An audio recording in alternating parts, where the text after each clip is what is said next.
Hey fellow dividend investors, welcome back to the channel. Today's video is a little different, because the REIT I'm deep diving into is not one of the big names like CapitaLand Integrated Commercial Trust or Mapletree Industrial Trust. In fact, it's a much smaller REIT that honestly probably won't get this video a lot of views for the channel. But that's perfectly fine, because I know some of you appreciate these deep dives where I roll up my sleeves, spend hours researching, and try to simplify something that most investors don't have time to analyze. And I think this one is worth taking a closer look at. Because the REIT I'm talking about, Stoneweg Europe Stapled Trust, or SERT, was actually one of the top performing REITs in 2024. It surprised a lot of investors with how well it held up. But fast forward to today, it has suddenly become the highest yielding REIT in the entire Singapore market. And when a REIT tops the yield table, you know what happens: investors get nervous. High yields usually trigger high fears. So why did a REIT that performed so well just a year ago trade at with the highest yield? Is something fundamentally broken, such that other REITs have surpassed it in the recent recovery? Or is the market simply misunderstanding this REIT? In true the dividend uncle fashion, I'm going to take you through a full deep dive, not to hype this REIT, but to create a resource you can come back to whenever you want to review SERT. Whether it's today, next month, or a year from now, you'll have a detailed breakdown of the portfolio, the numbers, the trends, and my personal take as an investor. And a small apology up front, this video is going to run a bit longer than usual, because I really wanted to make sure everything is properly researched and clearly explained. So thanks in advance for staying with me. I promise the depth will be worth it. But before we dive in, let me remind you that this video is for informational purposes only and not financial advice. Always do your own research and consult a licensed financial advisor before making any investment decisions. I own some of the REITs discussed, but what works for me might not work for you. Alright, let's jump right in. Deep dive into SERT's 100 properties. To make sense of this massive portfolio, I'm breaking it into 4 economic clusters. Once you see these 4 clusters, the whole REIT becomes surprisingly straightforward. Cluster 1. The core light industrial and logistics engine. This cluster is the heartbeat of SERT. It makes up about 59% of the property value. These are the assets delivering 95.2% occupancy, plus 9.0% rent reversion year to date, and consistently strong leasing activity. In the first 9 months of 2025 alone, SERT signed 93,000 square meters of new and renewed industrial leases, including standout German renewals of plus 28.1% and plus 11.0%. Logistics specifically delivered plus 11.2% rent reversion, and light industrial came in at plus 6.5%. This is the steady income machine of the trust: multi-tenant estates in France, Germany, Denmark, Italy, and the Netherlands that keep occupancy in the mid-90s and pricing power firmly positive. Now to showcase some properties inside this cluster. First, Parc des Docks, Greater Paris, a 73,000 square meters light industrial estate just outside central Paris. Demand is so tight that renewals consistently come through with uplifts. This one property helps explain why SERT's French industrial exposure is such a strong contributor. Second, the German industrial estates cluster.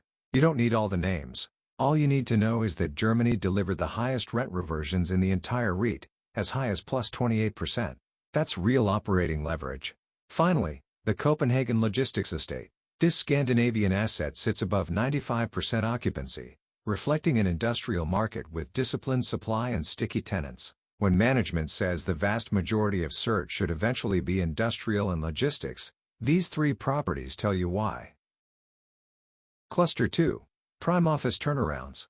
Office is where most investors get nervous, but this is not your average European office portfolio. After multiple disposals, SERT's remaining offices are high-quality, long-WALE assets under active enhancement. This flagship example is Hoogsport in the Netherlands. This is an office asset secured a rare 20-year lease renewal from NN Group, one of Europe's largest insurers. In today's office market, a 20-year renewal is almost unheard of, and it lifted SERT's office WALE to 4.9 years. Is also investing roughly €60 million over several years to upgrade the building to modern ESG and efficiency standards, with the anchor tenant already locked in. That de-risks the capex significantly. Office occupancy overall stands at 88.2%, up 200 basis points from June, helped by disposals of weaker Polish assets and strong Milan performance. Today, this cluster represents about 30% of SERT's value, focused on quality, not quantity. Cluster 3. Legacy, Non-Core Recycling. Every REIT has assets it quietly works to exit. For SERT, this cluster, roughly 9% of its portfolio, consists of older, less strategic properties, including the Polish office that was only 47% occupied. Management has been steadily disposing of these underperformers, redeploying capital into stronger industrial assets and keeping gearing under control. These sales may not grab headlines, but they've quietly lifted portfolio occupancy and reduced risk. Cluster 4. Strategic Growth, the IONX Data Center Platform.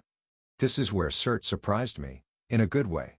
On June 24, 2025, SERT invested €50 million into the sponsor's European data center platform, now branded IONX.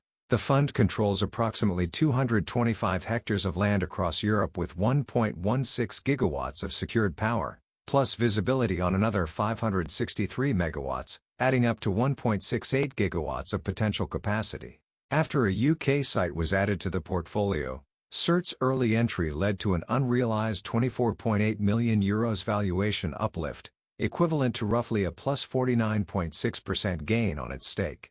This is not about DPU today. This is about long-duration digital infrastructure optionality that complements the industrial shift. The IONX portfolio as a whole, Ireland, Spain, Italy, Denmark, UK, representing hyperscale development in markets constrained by limited power availability. Quick pause before we continue. If you enjoy deep dives like this, you'll probably like what I'm doing over on Telegram. I've taken over the Telegram channel from my buddy from retirement, and it's now curated under the Dividend Uncle. There are 2,500 members there, and I use it to share not just my own posts and YouTube updates, but also interesting analyses and articles from other REIT investors and finance creators. The idea is simple, a one-stop feed for anyone who follows the Singapore REIT scene, with a bit of my personal commentary sprinkled in so you get some context and perspective. And yes, it's completely free. The link is in the description, or just search SREITs posts and analyses, curated by the Dividend Uncle on Telegram and join in.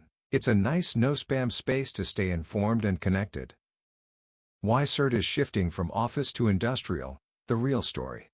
One thing investors have noticed is how deliberately SERT has been shifting from office into light industrial and logistics. And this isn't a small tweak, it's a strategic repositioning that management has been very open about. The logic is simple. Industrial gives SERT stability. Office requires reinvention. Occupancy across the industrial portfolio remains above 95%, rent reversions are running in the high single digits, and tenant concentration is extremely low. The largest tenant accounts for only 3.8% of income. Meanwhile, office has become a bifurcated market. Grade A assets thrive, but secondary ones struggle under hybrid work and rising retrofit costs. Management has been clear. They'll only invest where returns are proven, and recycle what no longer fits. The recent Slovakia divestment perfectly illustrates this strategy. It marked the near completion of a €400 million capital recycling program, with €411 million of non-strategic assets sold since 2022, at an 11% premium to valuation. The CEO explained this move as exiting smaller, less liquid Central European assets to focus on core Western Europe, where liquidity and tenant demand are stronger. In short, SERT isn't just talking about change, it's executing it, selling the tail, upgrading the core, and concentrating on markets with real structural demand. This isn't a tactical shuffle, it's a business model evolution. And this is why I think SERT looks less like a troubled high-yield REIT, and more like a transformation story that the market hasn't fully priced in. Consequential diversification, geography, and tenants. Once you split SERT's assets into these four clusters, something else becomes very clear. The REIT is far more diversified than investors realize. Geographic diversification.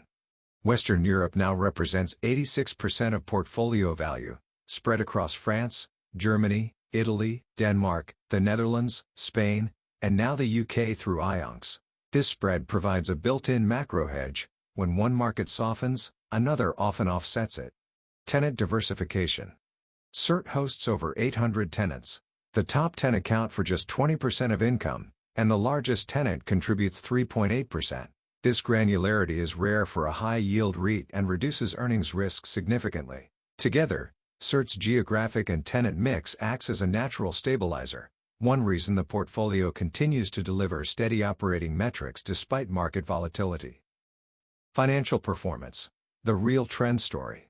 Over the past year, SERT's operating numbers have quietly improved even as headline distributions softened.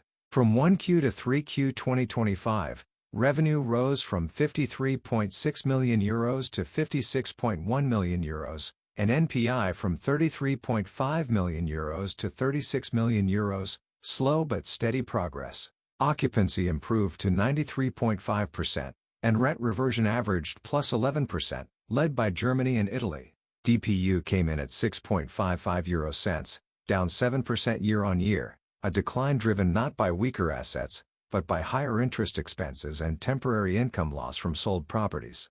So while DPU looks soft, the underlying portfolio is strengthening.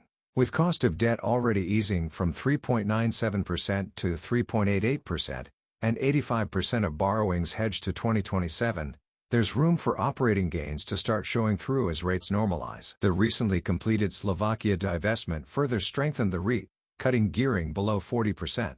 It also contributed to SERT's remarkable debt profile, no maturities until 2030 and a weighted average debt expiry of almost 6 years following a €70 million extension. In short, operations rising, occupancy rising, rent reversion rising, distributions temporarily held back by financing costs. The dividend uncle's take, how I personally see SERT in my portfolio. For me, SERT sits firmly in my satellite portfolio. It's not a core holding like CICT or Parkway Life REIT, but it plays a very clear role. 1. It gives me credible exposure to Europe. My REIT portfolio is heavily weighted to Singapore, Australia, and some US positions. Europe has been a missing piece, not because I didn't want exposure, but because very few SGX REITs provide it in a compelling way. SERT fills that gap. 2. It is well diversified within Europe itself. I get exposure across France, Germany, Italy, Denmark, the Netherlands, and now the UK, each with slightly different economic cycles. This lowers my portfolio's reliance on any single region. 3. It gives me diversification across asset classes. SERT's mix of light industrial, logistics, selective office, and early-stage data centers means I'm not tied to one single property type. This is rare and valuable. 4. The yield compensates me for the complexity. Yes, SERT is more complex than a pure Singapore mall REIT, but the very high DPU yield and the visibility of industrial income more than compensate me for taking that on. 5. It is a REIT in transition, and I want exposure to that story.